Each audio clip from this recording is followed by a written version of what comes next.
Hello everyone and welcome back to TechAvro. Here we make tutorials on topics that might be helpful to you in one way or the other. And today I'm going to be showing you guys on how you can basically share your Netflix stream Netflix on Discord.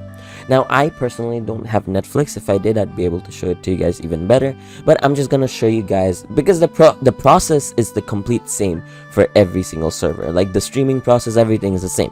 So I'm just gonna show you guys that process, and then you guys can just do the same process but with Netflix instead. So first you want to go to share your screen. You want to click on share your screen. From here you want to select this is what we want to stream, right?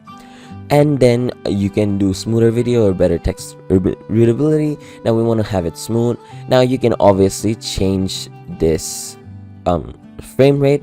If you get Discord Nitro, you can do it on 1080p or source. So if you have a 4K monitor, it's gonna stream on 4K or 2K, and then you can also stream on 60 FPS. Now I don't have Nitro, so I'm just gonna go with default, and then I'm just gonna press on go live.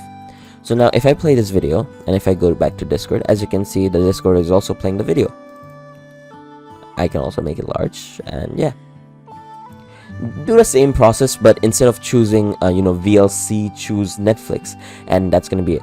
So I hope you found this video helpful. If you did, please drop a like, and if you want to see more videos like this in the future, don't forget to hit that subscribe button as well as that notification bell. Thank you so much for watching. Bye bye.